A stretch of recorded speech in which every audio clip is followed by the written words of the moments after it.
Uncharted 2 and E%, one of the most popular categories for the game, and for good reason. This game is broken.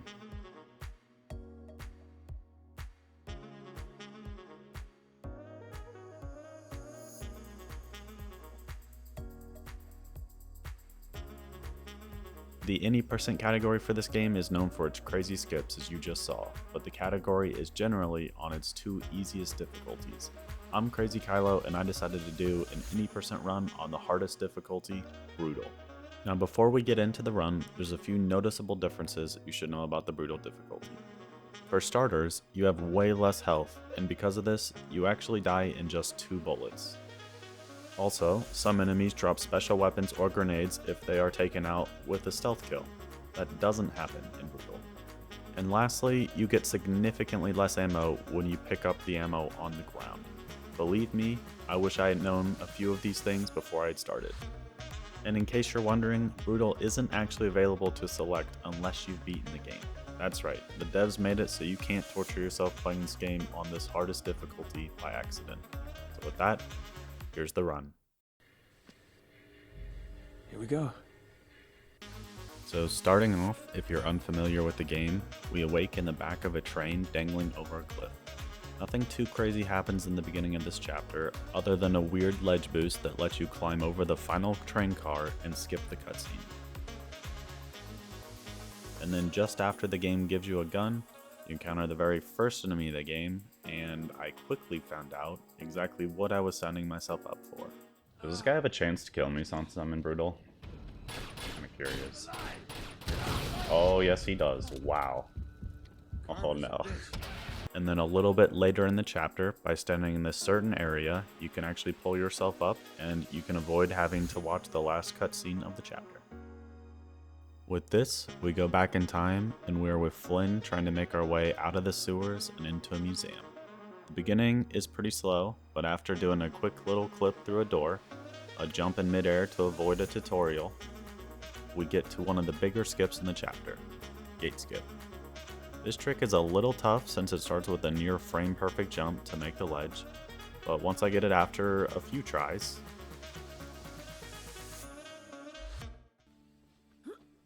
there we go, first try. There's just a little navigating in the void above, and then we can make a few more jumps to bypass the gate below to skip a 45-second cutscene. The only other notable skip is in the tower after you shoot some guards, a clip through the window to avoid having to watch another cutscene. And then after the last tutorial, where Drake nicely tosses a guard into some water, we make our way to the tower where Flynn backstabs us. Then a couple months later, after Drake gets out of jail, we arrive at Borneo. So immediately in this chapter, I get to the first real fight where I discover enemies take about 5 bullets to kill. In case you're wondering, one nice unintended mechanic is cover peeking. So by standing behind cover instead of actually being in cover, it allows me to line up and aim at enemies safely. This is also where I found out how very little ammo you get when you do kill an enemy. What? You get like no ammo? Are you kidding me? I actually ran out of ammo for this fight, but luckily Soli killed the last guy and saved me. And then right at the end of the fight, I head over to this ledge where I do a journal launch. The quick explanation is that when an action occurs, if you open your journal, it literally breaks the game. So for this particular skip, if you stand halfway on a ledge, for whatever reason, it launches Drake up into the air. From here, I do a journal extend, which allows me to walk forward on air for a brief time, and then once the journal animation ends, I can do a jump over this rock wall and skip the trigger for this fight. Then after a few more small skips, we can do a journal extend off this platform to get out of bounds, and run around the pit so we don't have to do the combat tutorial. Then, after dropping down the waterfall, I get into chapter 4. If you're familiar with this game, there's a huge fight section which will be pretty difficult on Brutal, but luckily I can do a small skip and bypass the entire fight. And then after a little running, there's some runes we would encounter where we would find a clue, but instead I can aim at this tree and do an airwalk. An airwalk is basically just swapping between your guns and pressing journal at the right time, and this actually softlock Drake into walking straight forward forever. And then one thing I can also do is hold a grenade right before I would hit Journal, and if I throw it, the explosion will actually return Drake to a normal state, so I won't be soft-locked anymore. And with this lets me just skip straight to the end of the chapter. Now I'm in Nepal, where after a little auto-scroller of running from a truck and watching the rebels come to my rescue, I then hop over this wall where I need to stealth a guy to get a grenade from the next skip. But here's where I almost ran into an issue. Luckily, the second guy still drops a grenade, which allowed me to do the skip that skips from the start of Chapter 5 to the beginning of Chapter 7. So to do this skip, I grab the propane tank, and with a little bit of luck, I can actually climb on it, and sometimes when this happens, it pushes me out of bounds. And then, after I get out of bounds, I climb over, and I can set up in this corner, and I can do a zip, which is basically a faster airwalk, and this literally zips me all the way to the end of Chapter 6. The only thing with it is I had to be very careful with the grenade throw, as the explosion damage could easily kill me.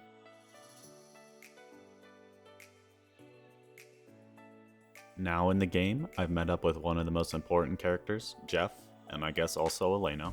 Don't worry, Jeff plays a big role in this game.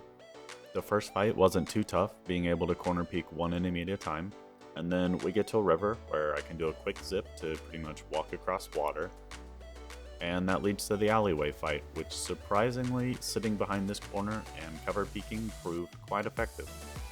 After this, we get to the heart of Nepal, which is where the first clue was telling us to go.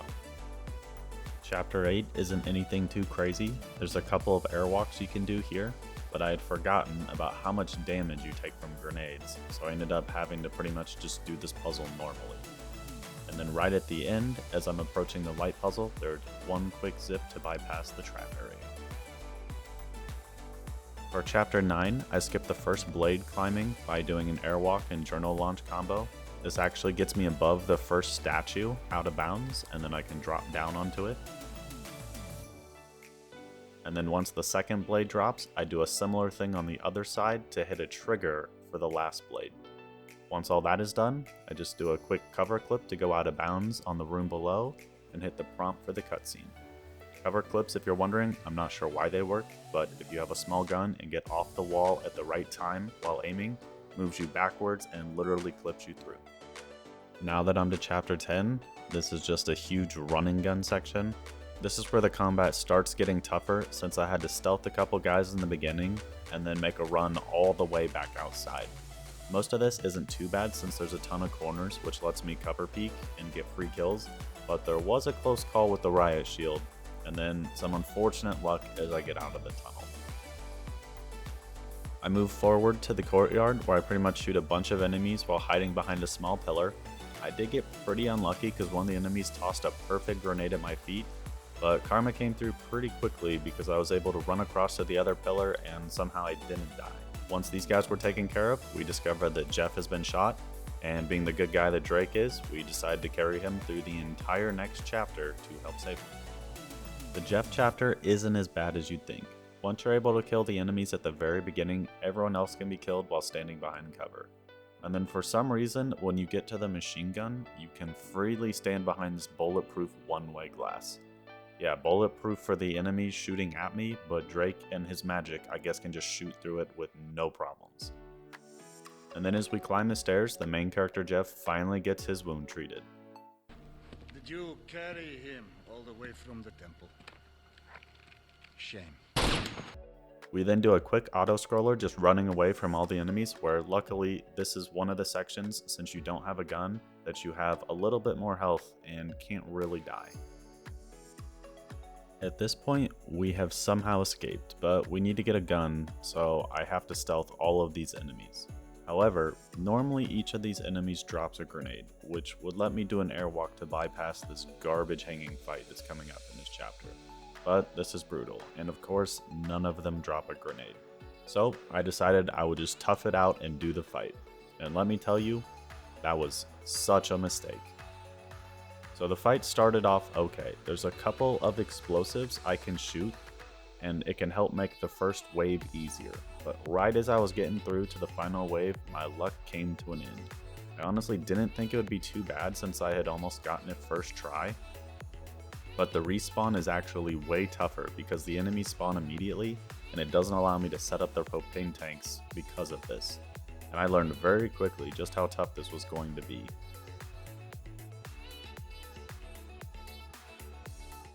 Oh boy. Dude, that guy put 2 bullets into me. Oh my god. But finally, I got lucky enough to clear all the enemies so I could progress. Unfortunately, the next fight in this chapter is even worse.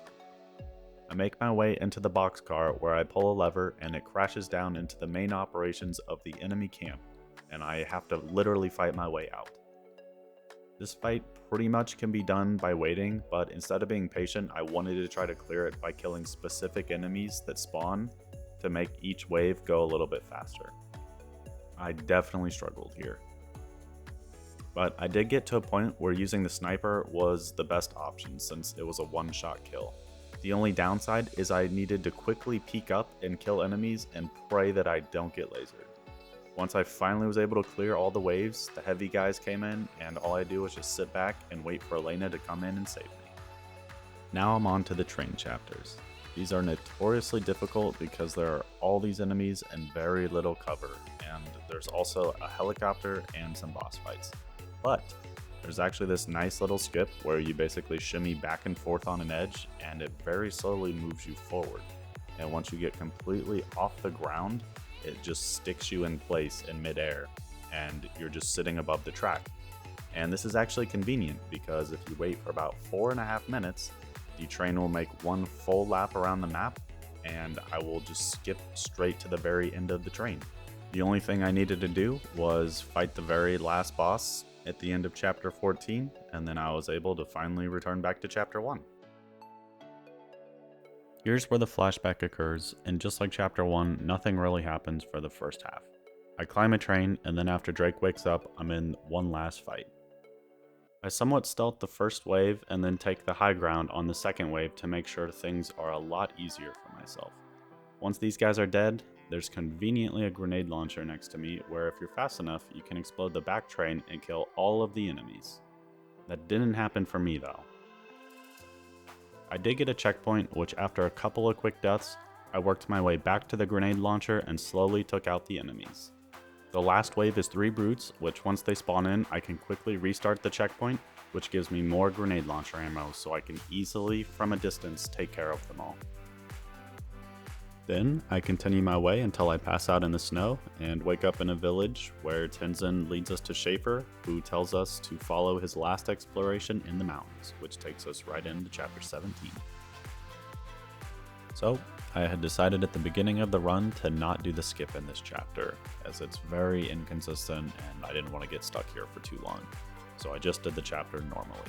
But for those of you who might want to know, if you position yourself along the rock wall in the right position, and with a little bit of luck, for whatever reason, it messes up Drake's positioning and literally launches him off the entire map.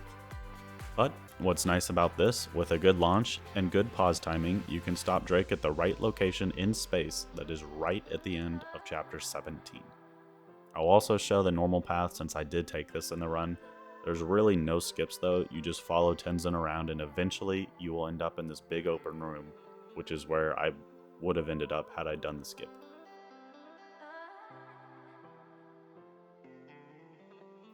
Once I'm in this room, I can roll up the ledge and skip the whole Yeti fight. Then, after a little rope swing and a journal extend to skip some minor climbing, we're into the biggest puzzle in the game. Chapter 18 is the puzzle chapter.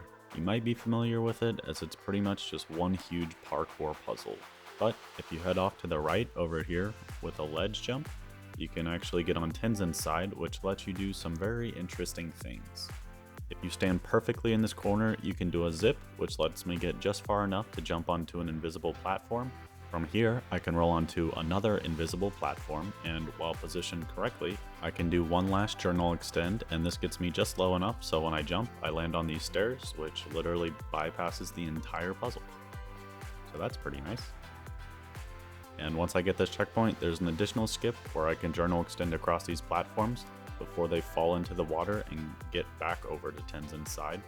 And then after working my way through his path, I can get to this corner where with a precise journal extend, I can jump and I can actually hit a checkpoint to bypass one last cutscene where the statue's turning. The final room, you normally pull a lever and wait for the elevator, but as you may have guessed by now, I'm not going to do that. I can actually do an airwalk and just get straight to the top of the elevator, which triggers the cutscene. From here, I'm in the village.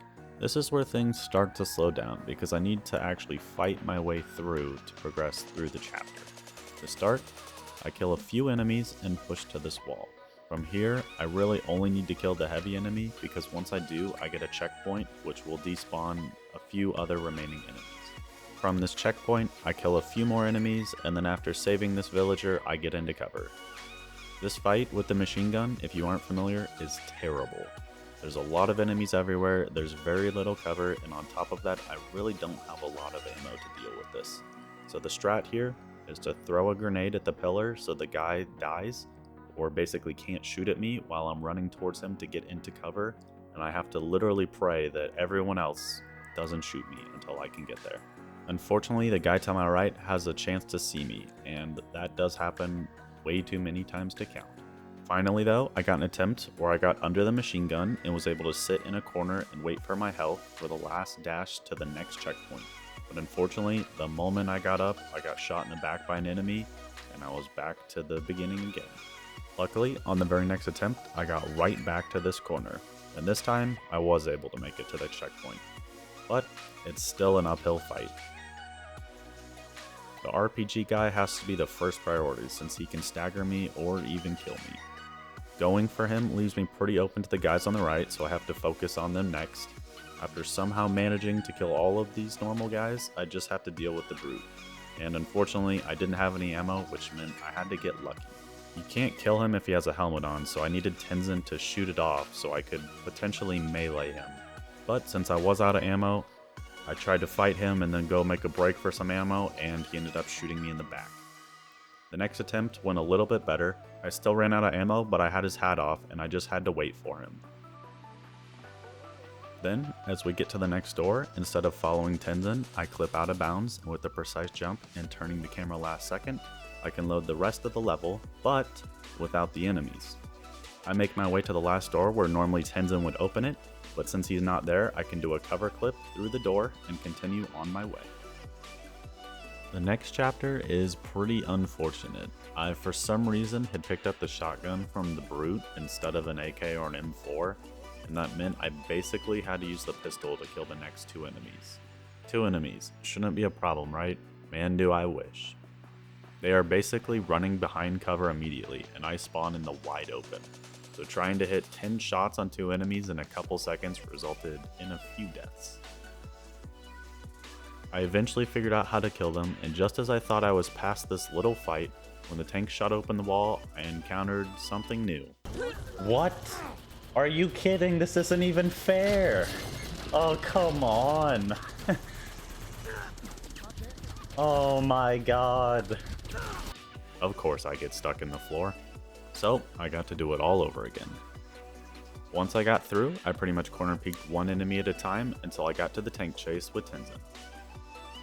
For the tank chase, there's 4 RPG enemies that spawn, and each time you kill one, you pick up their RPG, you shoot the tank, and that yields you a checkpoint. Easy enough. So, I made my way to the first RPG guy, killed him, and right as I was about to get the first checkpoint, this happened. Oh my god, I couldn't even shoot the RPG! So, I did it again. But, didn't have such bad luck on the next attempt. And at this checkpoint, normally you can jump down and run into the building and continue on. But with the guys across the street, and this being brutal, I had a couple of quick deaths. Once I eventually got into the building, I carefully killed all the enemies and patiently waited to get the second shot in at the tank, thus getting the next checkpoint. Then instead of following the normal route, you can actually jump into the street, and with the help of the deagle, one-shot all the enemies and quickly get 2 RPG shots on the corner, which for some reason counts as hitting the tank and finishing the chapter. Then, We get to Convoy, where you literally just ride in a truck for 2.5 minutes. The first half is just gunning people down, and the second half is just using the grenade launcher to shoot cars and watch them defy gravity. I then get to the cliffside where Elena and I need to once again sneak into Lazarevich's camp and take out an entire army. I start by taking out 2 oblivious guards so I can get a gun and then take out the remaining guards, and then I make a poor decision. So for the upcoming fight, you typically use a crossbow because you can stealthily take out enemies. I did not do that. I decided to just use a gun, and every time I peeked a corner, I died. After a lot of deaths, I eventually found a corner-to-corner peek and kill enemies. The nice thing about this fight is you only need to kill 10 enemies to get the checkpoint. So once I finally killed 10 enemies, I restarted checkpoint and it worked me to the next part of the fight with the machine gun. From here, I pushed the cart up and jumped across the gap to start taking out another wave of enemies. This part was a little bit harder since you really aren't given much ammo, but there is a shotgun in this area, so once I ran out, I was able to grab it and kill the remaining guys. And then I made sure to pick up all their guns along with the deagle because the one shot is going to be very useful later on. I then slowly peek the corner as there's a guy with a shotgun sniper and he likes to just swing from behind cover and he'll end up making me redo everything from the cart. So I carefully find him and make sure that doesn't happen. Then I just sit on the machine gun and casually kill all the enemies. Once they're all dead, this chapter is pretty much done with fights. So now I stand on this patch of snow and I can do an airwalk while making sure to avoid the cliff to my left since it has a death barrier. And this can get me to the next checkpoint. From here, I can do a zip which sends me upwards, which will trigger another checkpoint. And then I can hop around the corner and do an airwalk across the tower. Doing this lets me bypass all the fights and non-skippable cutscenes on this bridge fight. And then from the tower, I can head to a wooden beam, and once I position myself on this edge, I can do a zip, which will literally fling me out of bounds, and after waiting in the menu for a little bit, will load a later portion of the game, and I can bypass all of these fights that you'd normally have to do. And then one last quick out of bounds maneuvering, I can get on top of this roof. And by doing an airwalk, I can actually hit a checkpoint halfway through the next chapter. And this gets me into one of the last couple of fights in the game. The statue fight. There is a way to skip it, but I unfortunately can't pull it off, so I decided to power through this fight. I was expecting this to be pretty difficult because enemies can easily be alerted, and when that happens, I will die very quickly. But there is a crossbow, so I use that to stealth the first few enemies, and then I get to the courtyard area where I can skip to the next checkpoint and avoid having to fight these brutes if I kill the machine gun guy up top, and then by getting far enough on the other side of the level with a few cover transitions, I hit the checkpoint and get to the back half of this fight. And here's where the deagle is going to be very helpful along with the grenade launcher. I deal with a couple of the enemies to my left, but the main concern is the 2 enemies that spawn above me. I grenade one and was wondering if I had killed the second, and shortly thereafter found out I had not. Did that kill the other guy? No, it did not. I then positioned myself in the next attempt in a little bit better spot so I wouldn't immediately die, but I made one mistake after killing all the enemies. I didn't restart the checkpoint to get more ammo. Now you may not think this is a problem, but you'll see shortly. I then cover clip out of bounds and run across the rooftops to get to the next checkpoint instead of having to watch a couple of cutscenes. Once I drop down and die, this hits the next checkpoint and puts me in the last real fight of the game. Especially since now I only have a normal pistol and a rifle. I tried to corner peek the shield, but discovered that doesn't work out too well since he's got a shotgun. I eventually found out a way to deal with him. Once you do enough damage, he falls over, and then I was able to shoot him in the toes to kill him. And then after carefully dealing with the remaining enemies, the last guy drops a deagle, which makes taking care of the rappel enemies much easier. I then make my way down to the secret entrance and solve a short puzzle to be reunited with Lazarevich and our old buddy Flynn. This part is actually a pretty boring chapter. There's no actual skips here. You just parkour and solve this cylinder puzzle, and then you have to survive for 1 minute while the Yetis run around and try to kill you. But instead of having to worry about dying, if you make your way onto the sledge, they can actually hit you. So I do that, sit back, and wait out the timer. After this, I've now entered Shambhala, where I immediately need to run from all the guardians and enemies. I get onto the slide platform, where I expected to have some trouble since I have to roll to grab a gun while dealing with the enemies, but didn't struggle as much as I would have thought.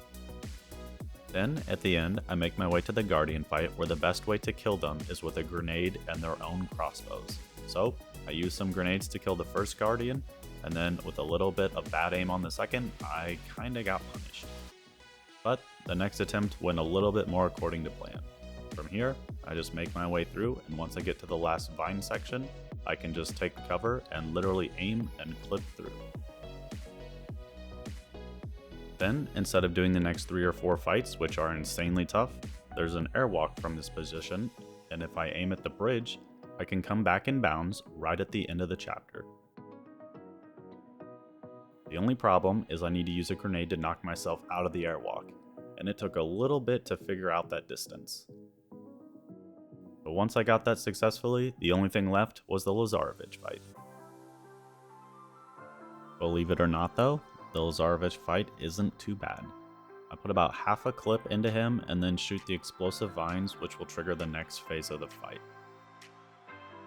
After I got to phase 3 though, Lazarevich turned on the jets and he gave me a few scares. I thought I was going to finish the fight, but then he ran through the explosion and I was caught out in a bad spot climbing up a wall while he was point blank with a shotgun. Oh my god. I don't know how, but I managed to survive, and after an entire lap of the arena, I finally managed to get the last hit on him and beat the fight. And that's pretty much it. The final part of the run is just running across the crumbling bridge and then killing the final guardian to save Chloe. And that was my run. I finished in 2 hours and 23 minutes, which was about an hour slower than my PB and my any percent run. But overall was a really fun run, and after looking back at it, I plan to try it again with a little bit better preparation and hopefully less deaths. If you enjoyed the video and want to see more Uncharted content, feel free to like and subscribe.